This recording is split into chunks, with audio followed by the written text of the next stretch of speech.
So today is Mother's Day. And it's a very somber occasion. This week, my grandfather passed away this past Thursday on May 5th. And of course, yesterday, May 7th, was the 10-year anniversary of my mother's passing. Starla K. Hunter was her maiden name. So, you know, it's crazy to think that a decade has already passed. But it has. And that time just keeps marching on, like they always say. I can never let my mom be forgotten, though. You know, she was so vital to me. And today, of course, now is Mother's Day. To have both of those dates back to back like that is rough.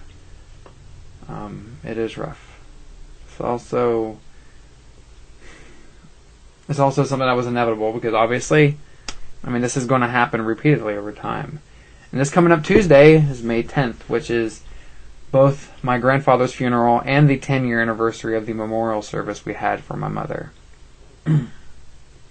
So, this is most certainly a time to reflect, but also I want it to be a time for uplifting. My brother, he and his best friend, Michael, of course, goes by Dead MC. That's D3AD MC, and then his friend Scott goes by Lil Zip. I think there's actually another Lil Zip out there, but who cares?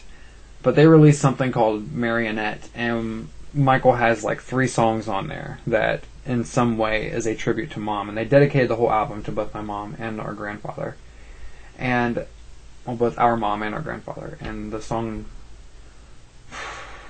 the most powerful song on there, I think, is the song called 10 Years Homeless. And it just keeps replaying in my head. I've listened to it repeatedly. It's just one beautiful tribute to our mother, but it's just also heart-wrenching because the pain in his voice in there, the pain in the song, it just brings that pain out in me. And I want to talk with Michael about a number of these things. But, yeah, I think the hardest thing for him to talk about would be those songs. But if he's ever comfortable, and if he and Scott are okay with it, I will do the same thing for Marionette that I did for Pincushion. It's just a rough time of year. And this, they say that time heals everything, and Michael actually makes a reference to this in the 10 Years Homeless song, but it doesn't heal everything. I'm sorry, that's a lie. That's an attempt to try and get you to stop crying about something. I'm sorry, I don't believe in that lie, that myth, that time heals everything, because, my friends, I'm here to tell you it doesn't. It's a lie. All you can do is learn to bury the pain. Because something's always going to come up that's going to remind you of the pain. And maybe, who knows, maybe that's just a thing when it comes to someone who's as great of a human being as my mother was. Was she perfect? Of course not. But she exemplified everything that you want in a mother and a human being in general. So now I have to find things that keep me distracted. Because there are moments of loneliness for all of us when we have time to think. And, yesterday, May 7th, was actually... May 6th and May 7th were actually better days than they could have been for me, because someone who is very near and dear to me, took time out of their day and spent them with me. At least a big portion of those days. And it helped a lot. And I don't want to just out this person, but, they meant a lot to me. They mean a lot to me. Yeah. Anyways, so, obviously in this episode, we are going to be talking about WWE, Backlashes tonight. Also going to have a funny little skit with the kids and I, and we are also going to be talking about politics. So, there you have it. Rest in peace, Grandpa. Rest in peace, Mom.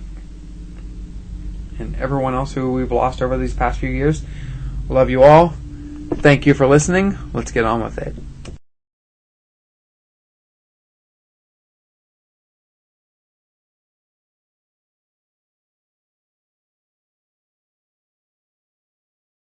I found the app, and now the app is working. And I got to put up the phone up against the vent. There we go. It's not like it's stupid, huh? Shut up! Shut up! You made me start. You made me mess up in my talking. In my talking. It's not you talking. No, I didn't say talking. I said talking. Are you trying to be British and Russian at the same time? Shut up! Madison, why are you laughing? Why are you smiling like that? Because you're talking so stupid. That's it. Do not make me sound like I'm French idiot. I'm not French idiot. I'm Austrian. You're not Austrian. How do you think you know that? Huh? You're British. I'm not British. That is not. What? What? How do you get that? Do you not know how British people talk? They talk like I am British. That's how they talk. That's how you talk. That is true. That is not. I mean, I don't talk like I'm British. I talk like Austrian. Austrian. No. Quit. Shut up. Austin. What? Why do you antagonize me?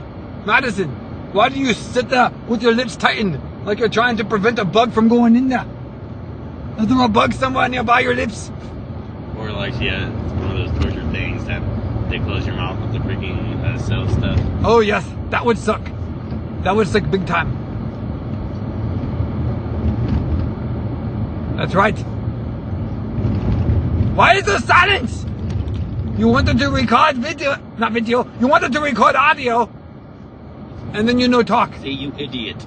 No, I mean you are idiot, not me. I'm not idiot. Me no idiot, you idiot. Quit talking like caveman.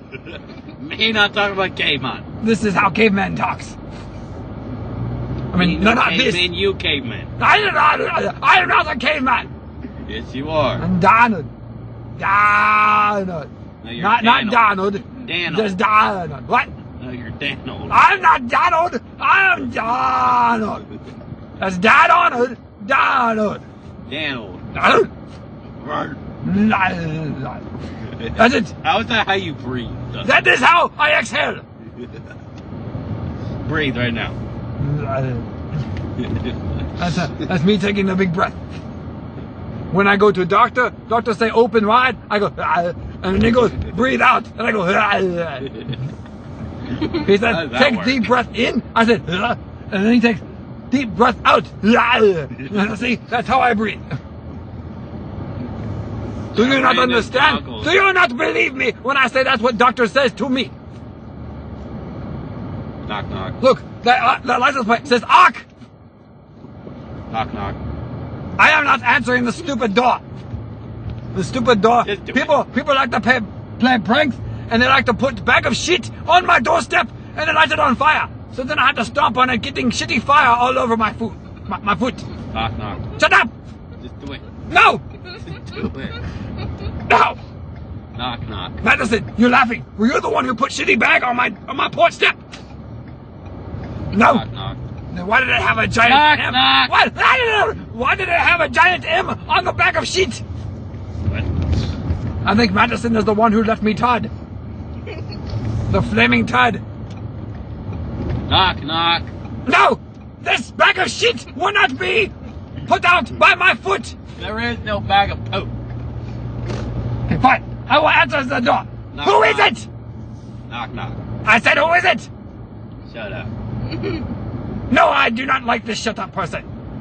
I do not care about your last name. Your last name does not exist to me. Your face don't exist to me.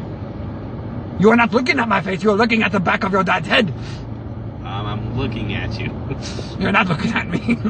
There's a mirror right You're in front of looking me. at Thank you the very mirror, much. and the mirror is reflecting the image of what looks like a face, but it is not my face. What? Huh? What? What? Quit asking me questions! You're dumb. I am not dumb. Yes, you I am are. genius where I come you're from. not genius. I am genius where I come from. Madison, do you believe this genius story of mine? Do you believe that I am genius? What? No! You cannot say that you don't believe in me being genius! You're no genius. Yes, I am genius. I am genius Me from genius. my home You country. You know genius. I am genius big time. No, you're not. I am genius big time. No, you're not. What'd you do to be a genius? I don't know. I don't know. I was just told one day, hey, you. Yes, you. Darn, you are genius. And I was like, that is great. That is a great designation you have given me. More like, hey. We are at your mom's. You shut up now. They're like, hey, Donald. Donald! It is not Donald! It's Donald! No!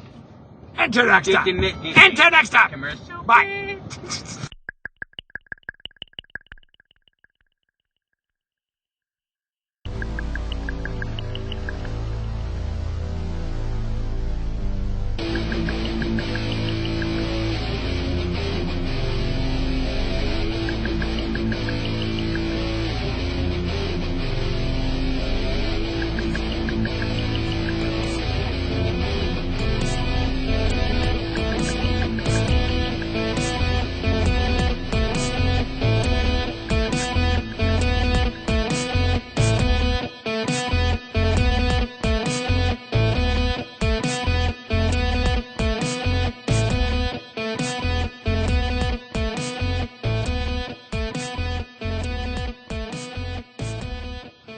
Do we have a right to organize?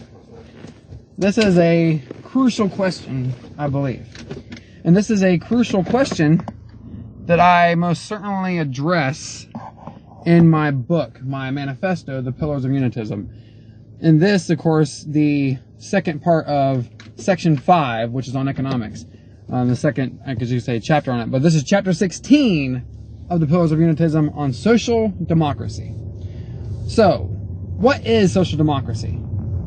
You probably know of political parties around the world called social democrats. You also have democratic socialists. A lot of them tend to have a lot of overlap. But ultimately, social democracy, one way of putting it, is democratizing the economy, democratizing the workplace. It's something that a lot of socialists used to be really in favor of. You know, a lot of social democrats used to call themselves socialists, and you know that they used to be one and the same in some respect. But of course, social democrats now tend to be capitalists who use elements of socialism. But what is social democracy in this context? It's about democracy in the workplace. Your ability to control via popular will of the workers, you know, your direction. So, at the heart of this, at least at the transition stage, is the existence of unions, labor unions. Organized labor is essential to a properly functioning economy and workplace. It's essential to balancing out power between the working class and the, as you can call them, supervisor class, the elites, if you will. It helps to avert a crisis of where you are being dictated to and being oppressed by your employer.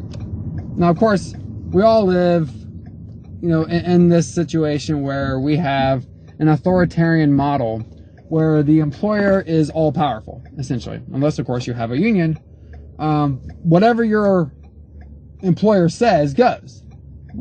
And that's where this concept of social democracy comes in, is it once again creates that balance. Just like you don't want authoritarianism on the national or even regional scene, you don't want it in your employment. So I delve into, in this chapter, this topic of social democracy and how it's important for the economy to have justice, how it's important for there to be balance.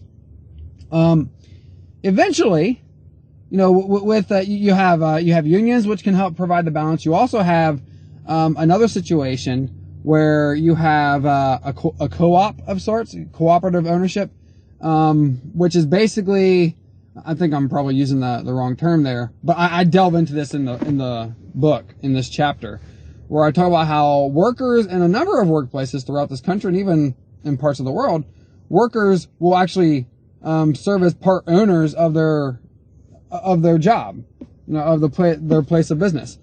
So this isn't like the same thing so much as like when you have an employer who suggests that you buy stock in the company that you work for. This isn't the same as that. This is literal ownership, partial ownership.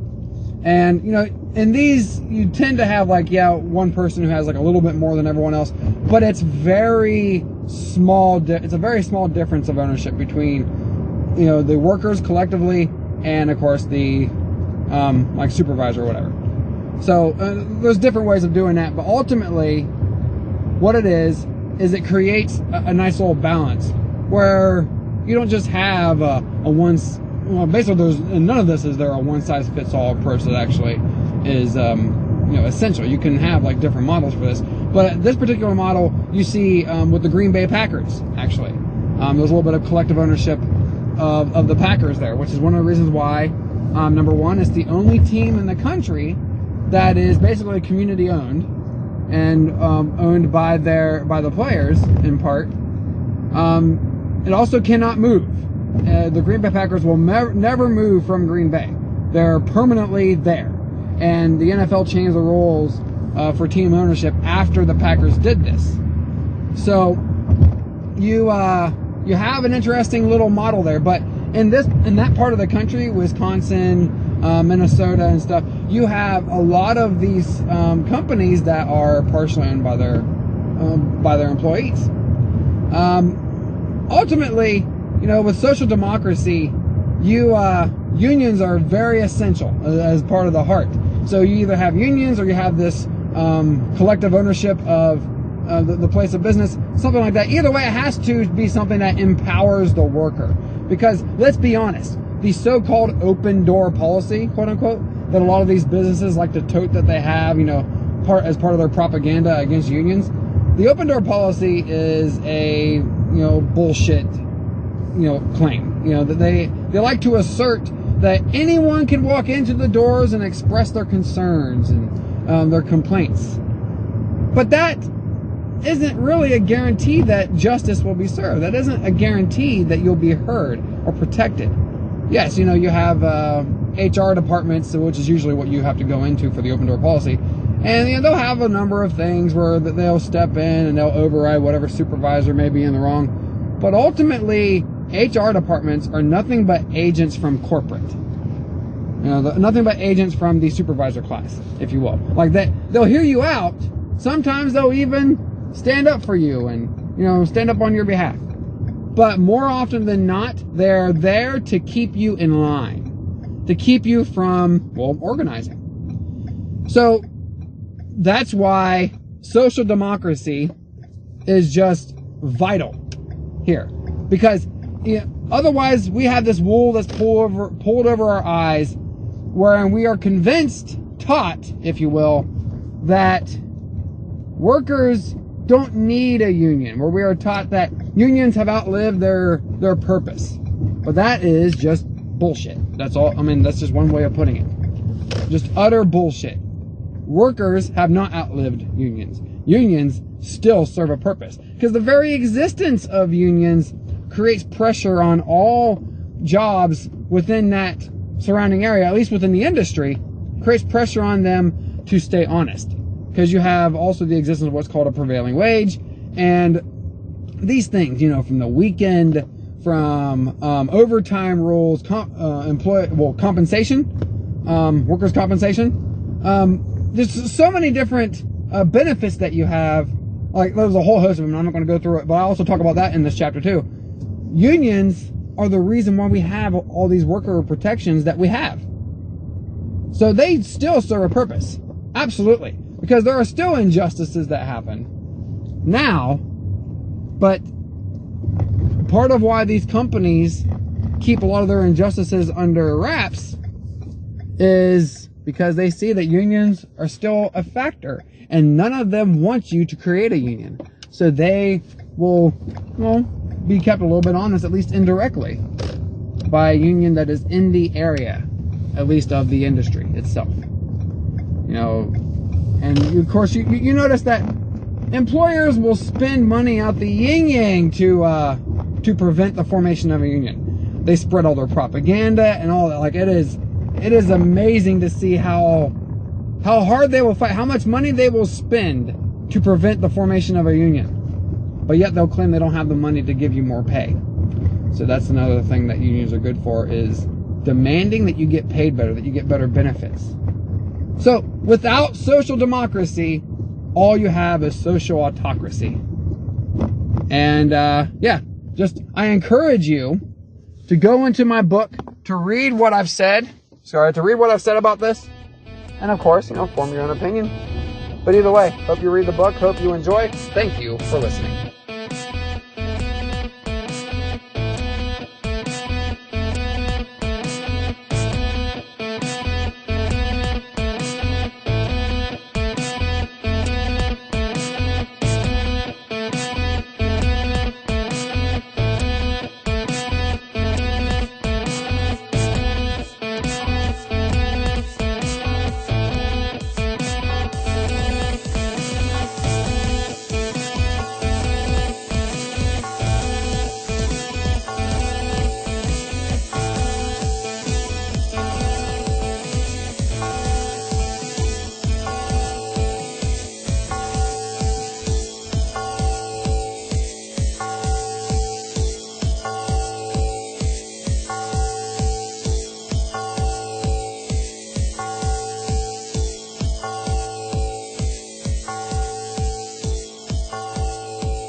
Well, today is not as exciting for me as it should be.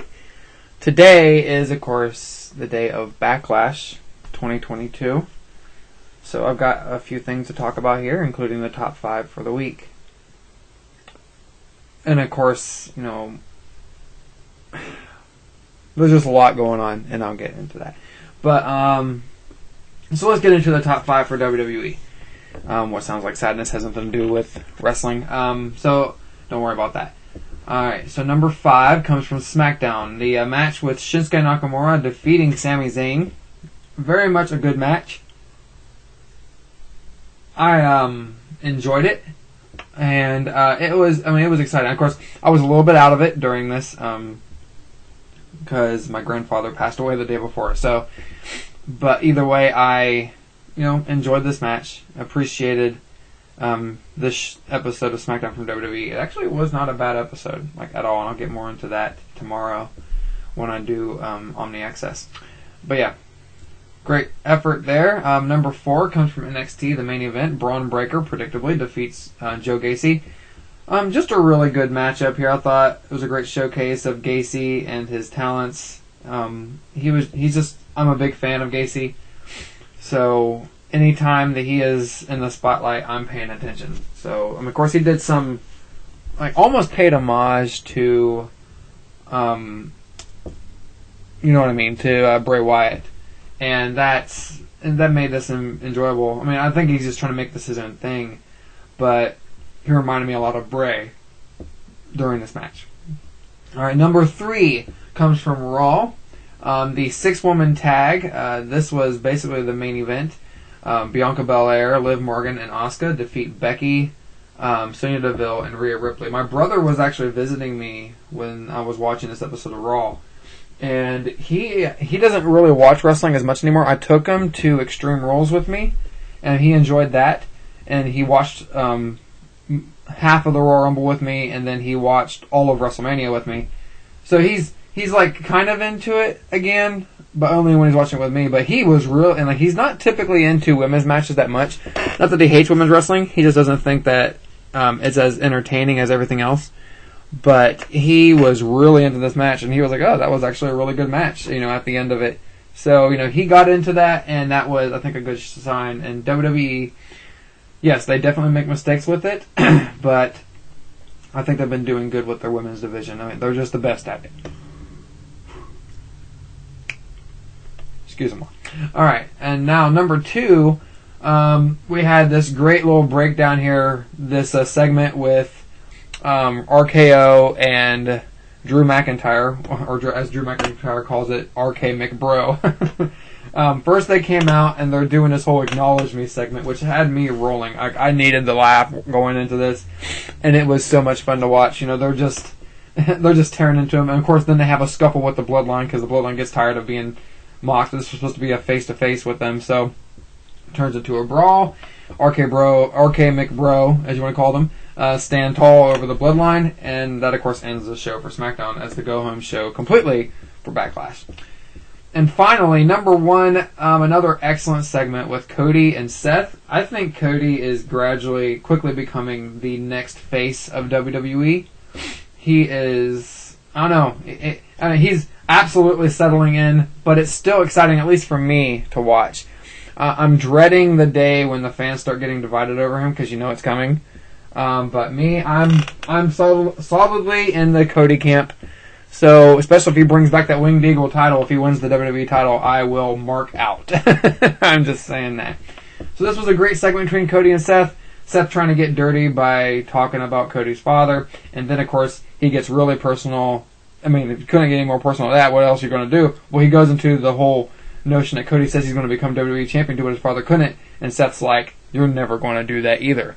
So that's what leads to a brawl. Just great stuff here.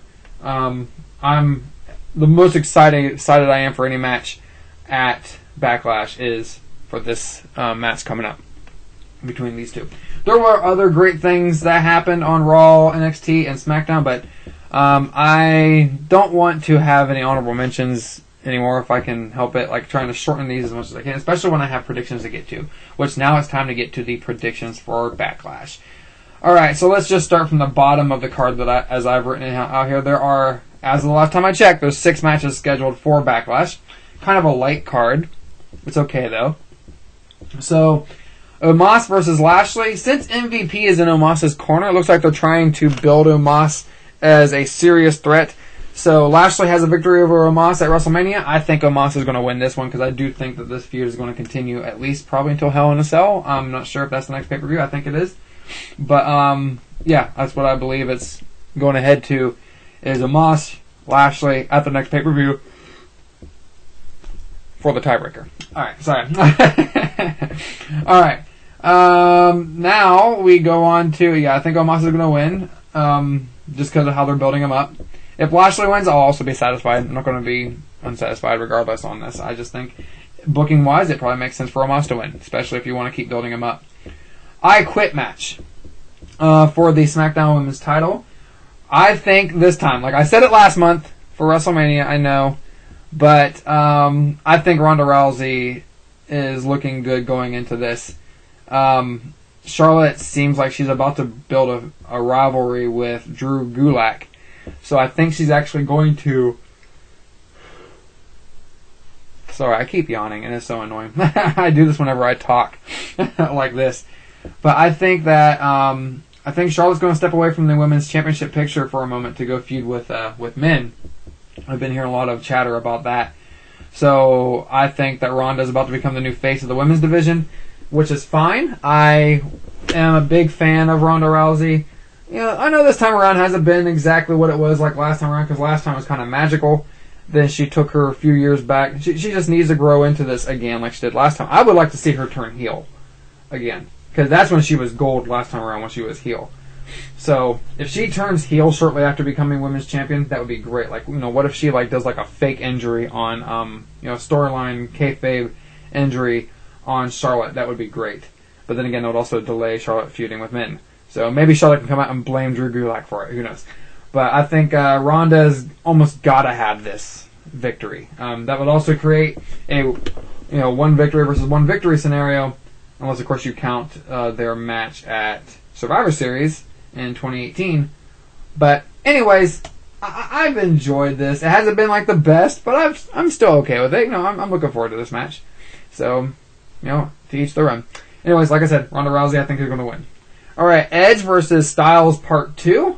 The way this has been getting built up, and Styles, looking like he's the victim more and more, I think that Styles is going to shock, quote-unquote, Edge here and pick up a victory, lead to a frustrated Edge. Now, Edge could definitely still win to help build up his stable, Judgment Day. But, I know you call it faction, stable, group, whatever, I don't care. But I think, I really, this is kind of a gamble on my end. I think that Styles is going to win this. Especially now that it seems like he's being paired up with Finn Balor. So, I don't know. Either way, I'm excited for it. This is going to be a good match. I like this faction for Edge. Really exciting. I can't wait to see what they do next. Now, if Edge wins, which is also a very strong possibility, I think they're going to add a new member. It's probably going to be why they win if he wins. All right. Madcap Moss, I believe, will defeat Baron Corbin, or Happy Corbin. This is just because that's kind of the direction you want to go anyway. This is basically their only match against each other, and I don't think it's going to keep going on.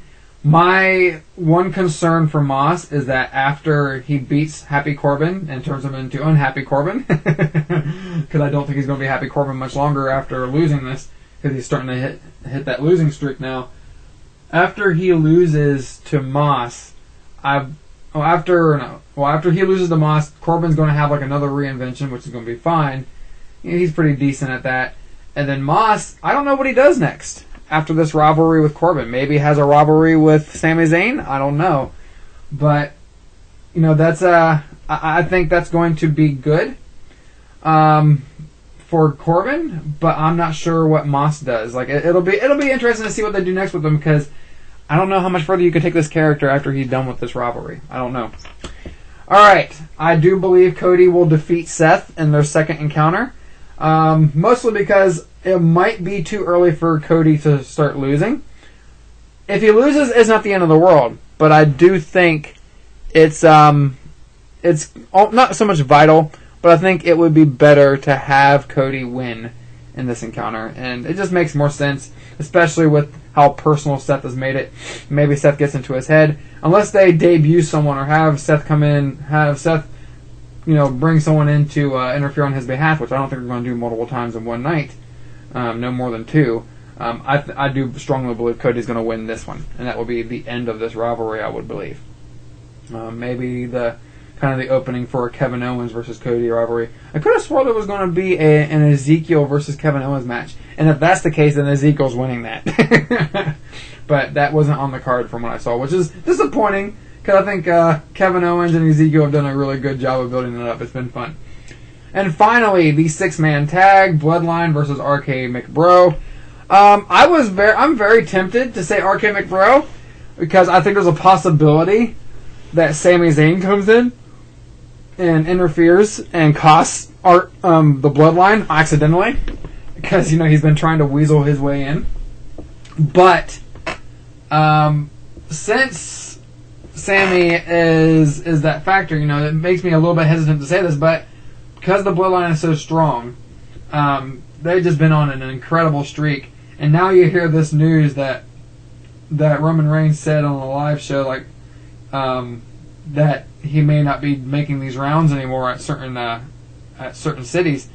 That makes me so disappointed. Don't end his reign before WrestleMania 40, please, for the love of all that is holy. He needs to hold this just at least until then. I want it, like, that would be perfect. I don't know anyone else who could pull off such a long reign and make it believable. He's just been gold. I don't want to lose him, but you know what?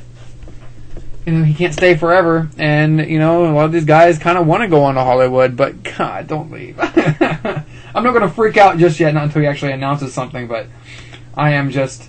And he's also been kind of hinting at this for a while, though, for like about a year. He keeps hinting at, he don't know how much longer he's going to be doing this. So we'll see. We'll see, but I think the Bloodline's going to win this match. So, if he loses, that indicates that, of course, if they lose, I should say, which is a possibility, it's a very strong possibility. I still think they're going to win, but if they lose, it's going to be because they're signaling the end of one of Roman's reigns. That came out funny, but anyways, that's my review, my highlights for the week. That's my predictions for Backlash. I can't wait. It's going to be good. Enjoy.